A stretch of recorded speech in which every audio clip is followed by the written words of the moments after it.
ನಮಸ್ಕಾರ ವೀಕ್ಷಕರೇ ನೆರೆಯ ರಾಷ್ಟ್ರ ಪಾಕಿಸ್ತಾನ. ನಿಜವಾದ ಭಾರತೀಯರಿಗೆ, ದೇಶ ಪ್ರೇಮಿಗಳಿಗೆ ಈ ಹೆಸರನ್ನು ಕಂಡ್ರೆ ಆಗೋದಿಲ್ಲ.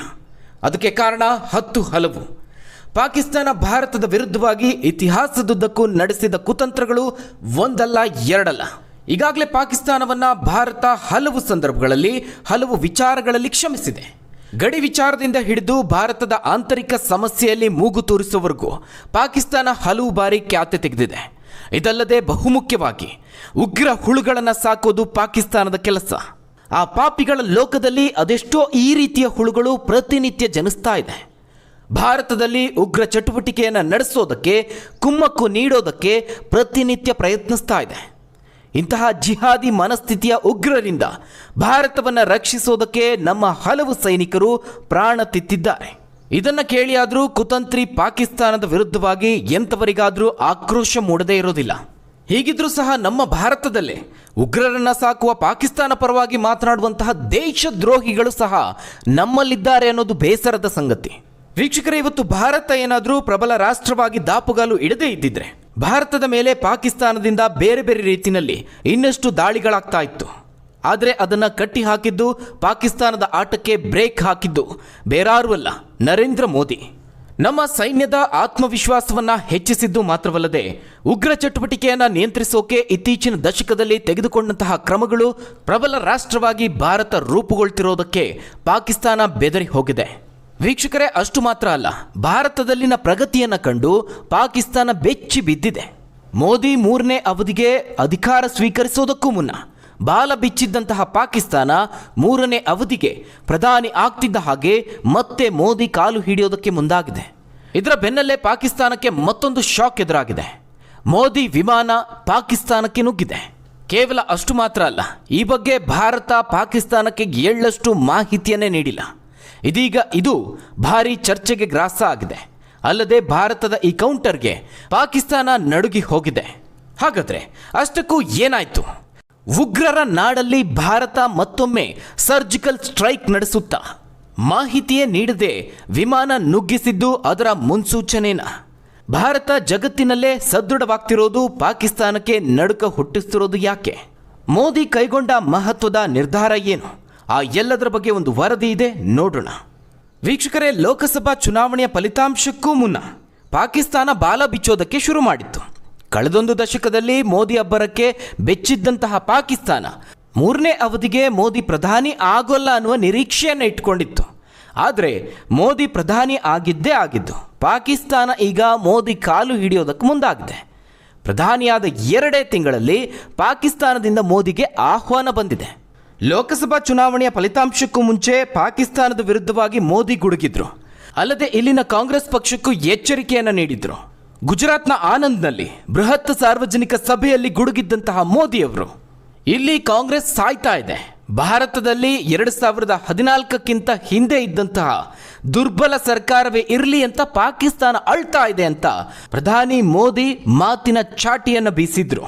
ನಿಮ್ಮೆಲ್ಲರಿಗೂ ಗೊತ್ತಿರೋ ಹಾಗೆ ಮೋದಿ ಚಾಟಿ ಬೀಸುವ ರೀತಿನೇ ಬೇರೆ. ಸುಮ್ಮನೆ ಆ ರೀತಿಯೆಲ್ಲ ಮಾತನಾಡೋದಕ್ಕೆ ಹೋಗೋದಿಲ್ಲ. ಮೋದಿ ಗುಡುಗೋದಕ್ಕೆ ಕಾರಣ ಆಗಿದ್ದೆ ಪಾಕಿಸ್ತಾನದ ಸಚಿವನೋರ್ವ ಕಾಂಗ್ರೆಸ್ ಬಗ್ಗೆ ಹಾಗೆ ರಾಹುಲ್ ಬಗ್ಗೆ ಸ್ನೇಹಪೂರ್ವಕವಾಗಿ ಮಾತನಾಡಿದ್ದು. ಅದಕ್ಕೂ ಮೊದಲು ಪಾಕಿಸ್ತಾನದ ಇಮ್ರಾನ್ ಖಾನ್ ಸಂಪುಟದಲ್ಲಿ ಮಂತ್ರಿಯಾಗಿದ್ದ ಮಾಜಿ ಸಚಿವ ಫವಾದ್ ಹುಸೇನ್ ಭಾರತದಲ್ಲಿ ರಾಹುಲ್ ಮಾಡಿದ್ದ ಭಾಷಣವನ್ನ ಮೆಚ್ಚಿಕೊಂಡಿದ್ರು. ಇದನ್ನು ಪ್ರಸ್ತಾಪಿಸಿ ಪ್ರಧಾನಿ ನರೇಂದ್ರ ಮೋದಿ ಪಾಕಿಸ್ತಾನ ಹಾಗೆ ಕಾಂಗ್ರೆಸ್ ವಿರುದ್ಧವಾಗಿ ಒಂದೇ ಏಟಿಗೆ ಗುಡುಗಿದ್ರು. ಪಾಕಿಸ್ತಾನ ಹಾಗೆ ಕಾಂಗ್ರೆಸ್ ಮಧ್ಯೆ ಎಷ್ಟೊಂದು ಸ್ನೇಹ ಸಂಬಂಧ ಇದೆ ಅನ್ನೋದನ್ನ ದೇಶದ ಜನತೆ ಅರ್ಥ ಮಾಡಿಕೊಳ್ಬೇಕು ಅಂತ ತಿರುಗೇಟನ್ನು ಕೊಟ್ಟಿದ್ರು. ಪಾಕಿಸ್ತಾನಕ್ಕೆ ಬೇಕಾಗಿರೋದು ಮೋದಿ ಅಲ್ಲ, ರಾಹುಲ್. ಈ ಹಿಂದೆ ರಾಹುಲ್ ಪ್ರಧಾನಿ ಆಗಬೇಕು ಅಂತ ಅಳುತ್ತಾ ಪ್ರಾರ್ಥಿಸಿತ್ತು. ಹೇಗಾದರೂ ಸರಿ ರಾಹುಲ್ ಭಾರತದ ಪ್ರಧಾನಿ ಆದರೆ ಸಾಕು ಅಂತ ಪಾಕಿಸ್ತಾನ ಬಯಸಿತ್ತು. ಇದೇ ವಿಚಾರವನ್ನು ಮುಂದಿಟ್ಟು ಮೋದಿ ಕಾಂಗ್ರೆಸ್ ಮತ್ತು ಪಾಕಿಸ್ತಾನದ ನಡುವಿನ ಸ್ನೇಹ ಸಂಬಂಧ ಈಗಾಗಲೇ ಬಯಲಾಗಿದೆ ಅಂತ ಗುಡುಗಿದ್ರು. ಅಂದರೆ ಇಲ್ಲಿ ಪ್ರಮುಖವಾಗಿ ಮೋದಿ ಹೇಳ್ತಾ ಇರೋದು ಏನು ಅಂತ ಹೇಳಿದ್ರೆ, ಪಾಕಿಸ್ತಾನ ತನ್ನ ಬೇಳೆಯನ್ನು ಬೇಯಿಸ್ಕೊಳ್ಬೇಕಾದ್ರೆ ಭಾರತದಲ್ಲಿ ದುರ್ಬಲ ಸರ್ಕಾರ ಇರಬೇಕು. ಈ ಹಿಂದೆ ಇದ್ದಂತಹ ದುರ್ಬಲ ಸರ್ಕಾರದ ಕಾರಣದಿಂದಾಗಿನೇ ಪಾಕಿಸ್ತಾನಕ್ಕೆ ಮುಂಬೈ ಭಯೋತ್ಪಾದಕ ದಾಳಿ ನಡೆಸೋದಕ್ಕೆ ಸಾಧ್ಯವಾಗಿತ್ತು ಅಂತ ಭಾರತೀಯರಿಗೆ ಮೋದಿ ಎಚ್ಚರಿಕೆಯ ಸಂದೇಶವನ್ನು ರವಾನಿಸಿದ್ದಾರೆ. ಆದರೆ ಈಗ ಮೋದಿ ಮತ್ತೊಮ್ಮೆ ಪ್ರಧಾನಿಯಾದ ನಂತರದಲ್ಲಿ ಮೋದಿಗೆ ಪಾಕಿಸ್ತಾನದಿಂದ ಆಹ್ವಾನ ಬಂದಿದೆ.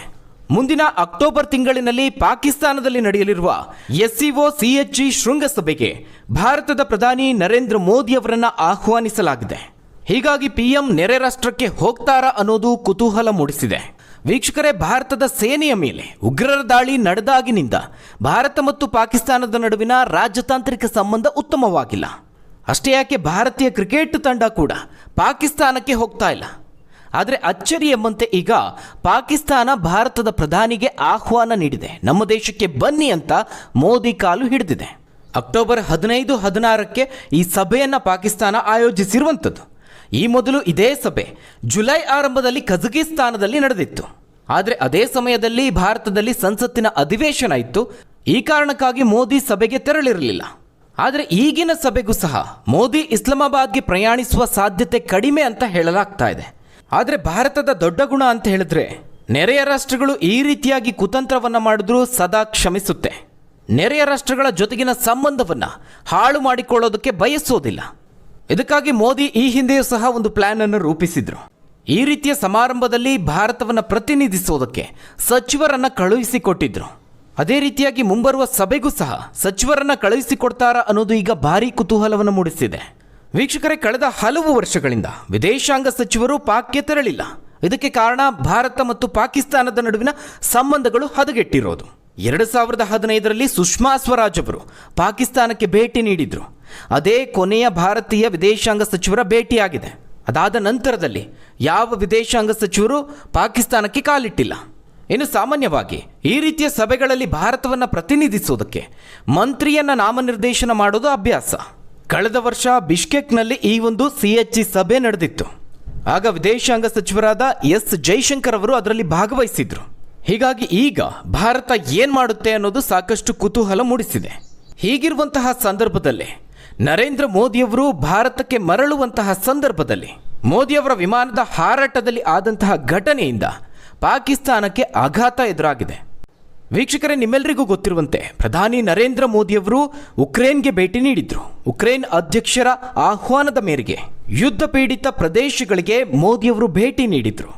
ಆ ಎಲ್ಲ ಕಾರ್ಯಕ್ರಮಗಳನ್ನು ಮುಗಿಸಿ ಉಕ್ರೇನ್ನಿಂದ ಭಾರತಕ್ಕೆ ಮರಳುವಾಗ ಮೋದಿಯವರಿದ್ದ ವಿಮಾನ ಪಾಕಿಸ್ತಾನದ ವಾಯು ಪ್ರದೇಶದಲ್ಲಿ ಸುಮಾರು ಬರೋಬ್ಬರಿ 46 ನಿಮಿಷಗಳ ಕಾಲ ಹಾರಾಟವನ್ನು ನಡೆಸಿದೆ.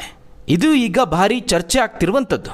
ಪಾಕಿಸ್ತಾನದ TV ಮಾಧ್ಯಮಗಳಲ್ಲೂ ಈ ಬಗ್ಗೆ ಭಾರೀ ಚರ್ಚೆ ನಡೀತಾ ಇದೆ. ಒಂದೆರಡು ವಿಚಾರವನ್ನು ಇಲ್ಲಿ ಸೂಕ್ಷ್ಮವಾಗಿ ಗಮನಿಸಬೇಕು. ವಾಣಿಜ್ಯ ವಿಮಾನಗಳು ಹಾರಾಟ ನಡೆಸೋದಕ್ಕೆ ಅನುಮತಿ ನೀಡಿರುವ ದೇಶದ ಮೇಲೆ ಪ್ರಧಾನಿ ಅಥವಾ ಯಾವುದೇ ಗಣ್ಯರ ವಿಮಾನ ಹಾರಾಟ ನಡೆಸೋದಕ್ಕೆ ಯಾವುದೇ ಮಾಹಿತಿ ನೀಡುವಂತಹ ಅಥವಾ ಅನುಮತಿ ಕೇಳುವಂತಹ ಅಗತ್ಯ ಇಲ್ಲ. ಆದರೂ ಸಹ ಸಾಮಾನ್ಯವಾಗಿ ಪೂರ್ವ ಮಾಹಿತಿಯನ್ನು ನೀಡೋದು ಸಂಪ್ರದಾಯ.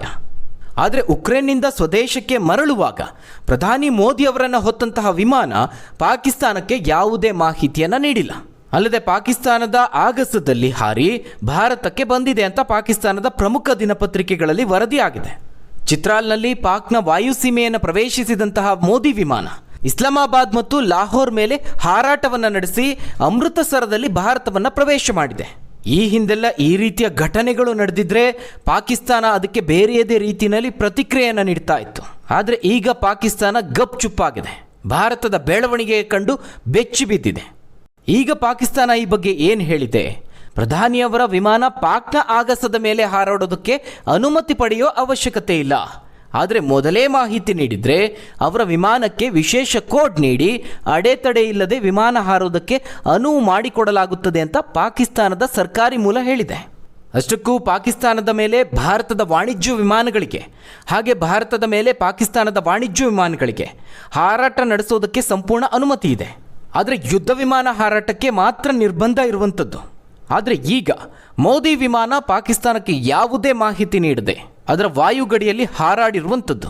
ಆ ಮೂಲಕ ಪಾಕಿಸ್ತಾನದ ಮೇಲೆ ಹಾರುವಾಗ ಸೌಹಾರ್ದ ಸಂದೇಶವನ್ನು ರವಾನಿಸುವ ಸಂಪ್ರದಾಯವನ್ನು ಮೋದಿ ಮುರಿದಿದ್ದಾರೆ. ಮೋದಿ ನಿರ್ಧಾರ ಎರಡು ನೆರೆಯ ರಾಷ್ಟ್ರಗಳ ನಡುವಿನ ಹದಗೆಟ್ಟ ಸಂಬಂಧಗಳ ಬಗ್ಗೆ ಚರ್ಚೆಯನ್ನು ಹುಟ್ಟುಹಾಕಿದೆ ಅಂತ ಅಲ್ಲಿನ ಪತ್ರಿಕೆಯೊಂದು ವರದಿ ಮಾಡಿದೆ. ಆದರೆ ಇದೇ ವಿಚಾರದಲ್ಲಿ ಈ ಹಿಂದೆ ಪಾಕಿಸ್ತಾನ ಭಾರತದ ವಿರುದ್ಧವಾಗಿ ಒಂದಷ್ಟು ಕುತಂತ್ರವನ್ನು ರೂಪಿಸಿತ್ತು. ಪಾಕಿಸ್ತಾನ 2019 ಫೆಬ್ರವರಿ 26ರಿಂದ ಭಾರತಕ್ಕೆ ತನ್ನ ವಾಯು ಪ್ರದೇಶವನ್ನು ಸಂಪೂರ್ಣವಾಗಿ ಮುಚ್ಚಿದೆ. ಅದೇ ವರ್ಷದಲ್ಲಿ ಜರ್ಮನಿ ಪ್ರವಾಸಕ್ಕಾಗಿ ಪಾಕಿಸ್ತಾನದ ವಾಯು ಪ್ರದೇಶವನ್ನು ಬಳಸೋದಕ್ಕೆ ಪ್ರಧಾನಿ ಮೋದಿಯವರು ಮನವಿಯನ್ನು ಮಾಡಿಕೊಂಡಿದ್ರು. ಆದರೆ ಅದನ್ನು ಪಾಕಿಸ್ತಾನ ತಿರಸ್ಕರಿಸಿತ್ತು. ಆದರೆ ಈಗ ಅನುಮತಿಯನ್ನೇ ಕೇಳದೆ ಅದರ ಆಗಸದ ಮೇಲೆ ಹಾರಾಡಿದ್ದಕ್ಕೆ ಅಲ್ಲಿನ ಸರ್ಕಾರ ಗಪ್ ಚುಪ್ಪಾಗಿದೆ. ಒಟ್ಟಾರೆಯಾಗಿ ಚೀನಾ ಬೆಂಬಲವಿದ್ರೂ ಪಾಕಿಸ್ತಾನ ಭಾರತದ ಬೆಳವಣಿಗೆಯನ್ನು ಕಂಡು ಸದ್ಯದ ಮಟ್ಟಿಗೆ ಸೈಲೆಂಟ್ ಆಗಿದೆ ಅಂತಲೇ ಹೇಳಬಹುದು. ಹಾಗಾದರೆ ವೀಕ್ಷಕರೇ, ಈ ಬಗ್ಗೆ ನೀವೇನಂತೀರಾ? ಭಾರತ ಪಾಕಿಸ್ತಾನದ ಜೊತೆಗೆ ರಾಜತಾಂತ್ರಿಕ ಸಂಬಂಧವನ್ನು ಒಳ್ಳೆಯ ರೀತಿಯಲ್ಲಿ ಇಟ್ಟುಕೊಳ್ಬೇಕಾ ಬೇಡವಾ? ತಪ್ಪದೆ ನಿಮ್ಮ ಅನಿಸಿಕೆ ಅಭಿಪ್ರಾಯವನ್ನು ಕಮೆಂಟ್ ಮೂಲಕವಾಗಿ ತಿಳಿಸಿ. ಧನ್ಯವಾದಗಳು ವೀಕ್ಷಕರೇ.